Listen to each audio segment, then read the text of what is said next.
What if I told you there's a Cold War nuclear bunker hidden under Manchester that no one even knew about until 2004? 100 feet below the ground was a bunker that could fit 40 people in. This city is full of stories like that.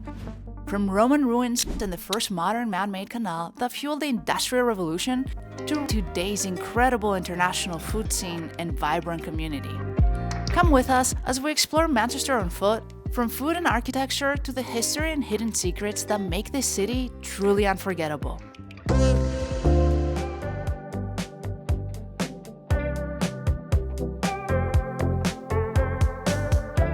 Good morning. We are in our hotel room and we're just stunned with the views. We're on the 17th floor at the Clayton Hotel. The room is just gorgeous. I love these floor-to-ceiling windows. I'm obsessed. We have a day full of exploring, but first, let's do a really quick room tour. The room is really spacious. It has a king-size bed, it has a desk to do work, and I love that they have a rolling chair. The style is really nice. You have a seat over here that you can just take in the views. You have another seat on the other corner of the floor-to-ceiling window. And what I really love is they have the brand Rituals for all the bathroom stuff. You have a little coffee and tea station area. It's filled with snacks. They have our favorite chips. We love Tyrrell's, so I was really happy to come in the room and see there's Tyrrell's and Rituals. Wow. Today we have a full day in exploring this beautiful and very rich and industrial history city. We're gonna start with a walking tour.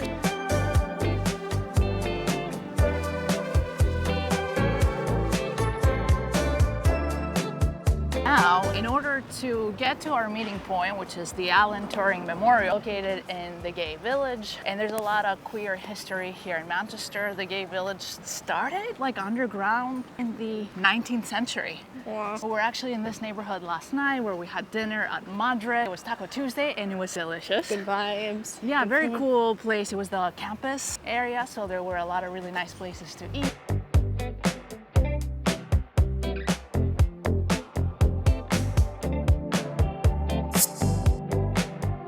We have a ride at Sackville Gardens and it's really beautiful. It's great to see people volunteering from the community, just cleaning up. Yeah, maintaining the park. Let me tell you, Manchester, very clean. Very pleasant environment. It's not overwhelming or anything. So we had a little bit of time to explore last night. We're really liking the city, and I really like the contrast between old and new. You have all these beautiful buildings, and now that I just flew the drone, I could really see the contrast. And the people are really nice. The Northerners are known for how kind and polite they are. I love a good walking tour, learning so much as you're going through the actual environment. It gives you a great idea of a city before you further explore it. Winchester, or Chichester, or Colchester, Chesterfield. These are all places where there had been a Roman fort.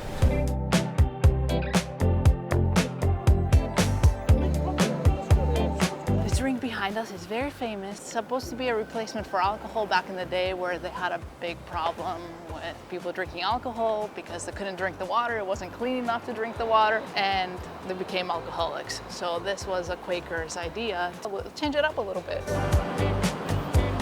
I kind of feel like Manchester reminds me of like the Chicago of the UK. Anyone know what you call a person that's from Manchester? Mancunian. And that was given from the Romans. The generally accepted etymology of this name is that it comes from the Brittonic mum, meaning breast, in reference to breast-like hill, which alludes to the shape of the city that it once was.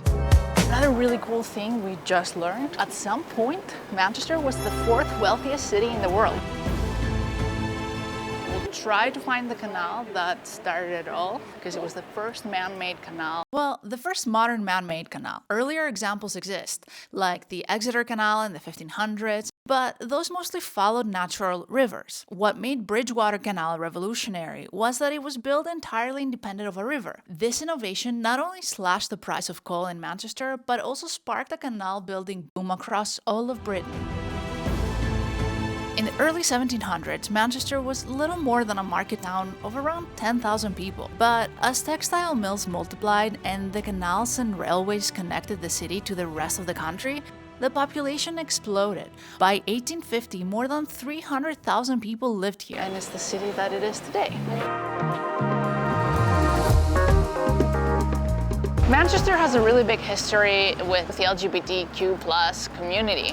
And behind us, the Union Hotel has actually a really interesting story. Up until 1968, it was illegal to be gay here in the UK. This inn right here is famed to have had a lot of gay men visit it. So also the street that goes on the other side, it was also famed about having prostitutes. The inn struck up a deal with the prostitutes and the gay men that would frequent the pub. Basically, the prostitutes would pretend they're couples with the gay men, and if the police came in, they would just say, I'm here with my partner. Eventually, the police caught on to it, and the owner was fined, and in order to keep it open, he had to make certain changes. They said, you gotta make at least one significant change in order to keep your pub/inn open. It used to be called the Union, and the change the owner decided to make was the New Union. So he basically added new in front of the name, and they had to accept it because it was a significant change.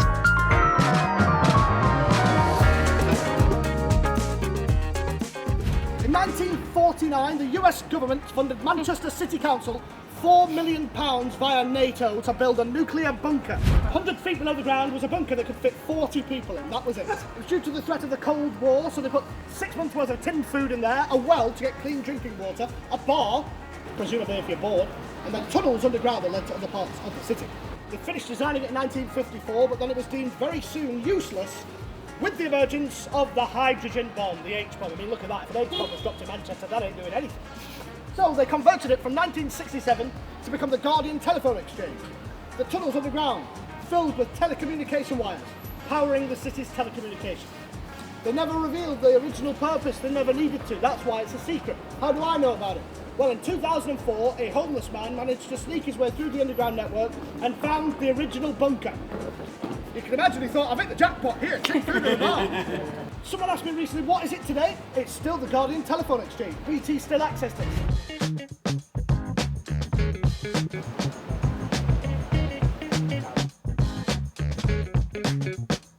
As if the city didn't already have strong enough roots in the labor movement and power for the people, this woman is one of my personal heroes, Emmeline Pankhurst, who actually organized the suffragette movement here in the UK, and because of her, I have the right to vote, and it's amazing, it's inspiring. If you want to learn more about the suffragette movement here in the UK, I highly recommend watching Suffragette, which is a fantastic movie, and she's played by Meryl Streep. Who doesn't want to see Meryl Streep and learn a bit of women's history?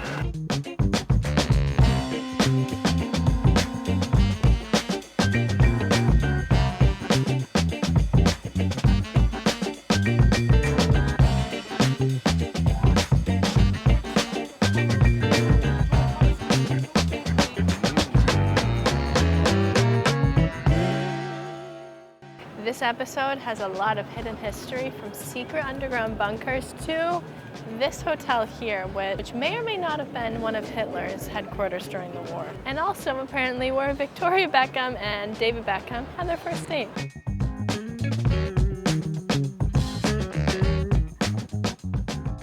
This building is known for a lot of other meetings and important people staying, and this would be Mr. Rolls and Mr. Royce. Company Rolls-Royce was created here by the two founders, and the paperwork was signed here at this hotel, and that's why they have a Rolls-Royce at the entrance of the hotel. Up next on our tour, we learn about the Peterloo Massacre, one of the darkest chapters in Manchester's history. In 1819, around 60,000 people gathered at St. Peter's Field to peacefully demand fair representation and the right to vote. Surrounded by all sides with nowhere to run, the peaceful protest turned to chaos as cavalry charged into the trapped crowd. At least 15 people were killed and over 600 injured. It became a turning point for democracy in Britain. Yet, more than 2 centuries later, scenes like Peterloo still play out across the world. As peaceful calls for justice are met with violence, from Europe to the US and the Middle East, human rights violations continue. And it's up to us, the people, to keep speaking out and standing together for what's right, because too many of our governments are failing to.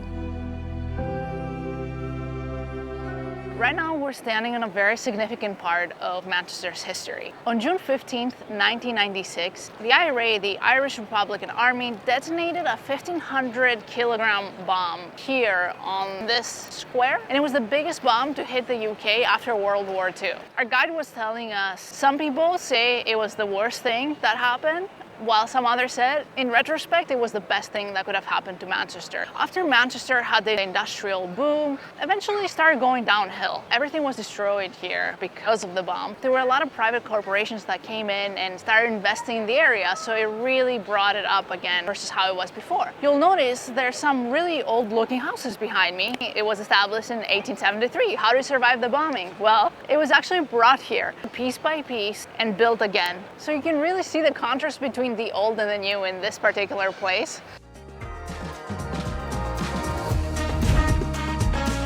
So we've just finished up our tour. It was very informative, very interesting learning about the city. Highly recommend free Manchester walking tours. And now we're gonna go grab a little coffee pick-me-up now that we're back in the northern corridor.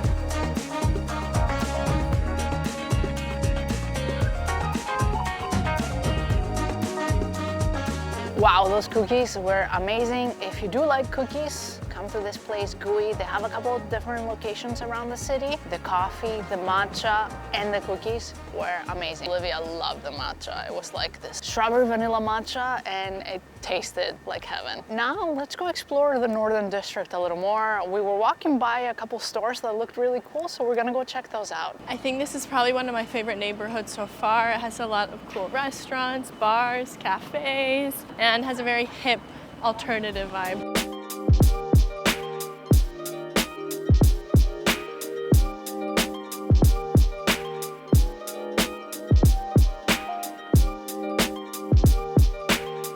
You see, Olivia has a bit of an obsession with photo booths, and this one instantly caught her attention. It's an original booth from 1968, beautifully restored, and still using real film.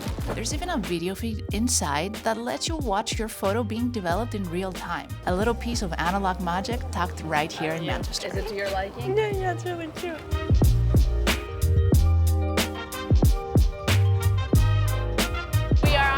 To dinner, and we just happened to pass by Queer Lit, which happens to be the biggest queer bookstore in all of Europe. I wish we had time to pop in, maybe tomorrow before we leave.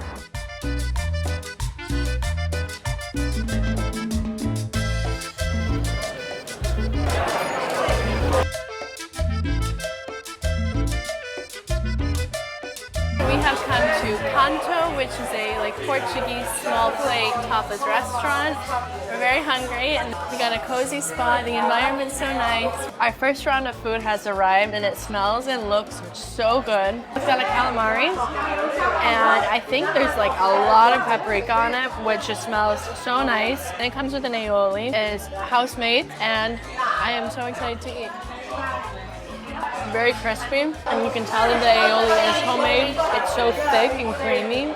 Very good. Croquette of cod. The sangria is really nice. It's homemade here. Our second and final round of tapas has arrived, and I'm gonna start with the patatas bravas. Wow. The potato itself is really good, and I know it's with new potatoes, which I really like. And with the tomato sauce and the aioli, it's so good. And there's olive oil at the bottom. The aioli almost tastes like cheese too. Maybe that is cheese. Next up is some chorizo with some pepper sauce, which it looks pretty similar to this.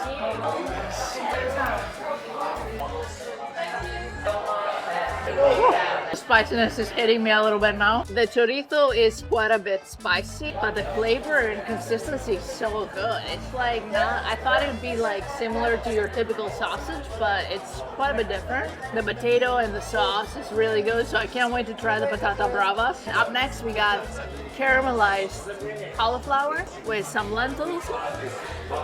Does it have cumin in there? It has some spices in there that's giving it a lot of flavor. Try the caramelized cauliflower. It's really good. Oh, but it's spicy. Let's eat. Another morning here in our beautiful hotel room, but we are not gonna be staying. We are going to be leaving Manchester. We just came back from the Piccadilly station where we picked up our car rental, and we're gonna be driving to the Lake District. So if you haven't already subscribed, you're definitely gonna want to, because we're going to be exploring some of the most stunning scenery England has to offer. As always, thank you so much for watching. If you enjoyed this video, please don't forget to hit the thumbs up. It really helps us out. Check out the links in the description, and we will see you on the next one.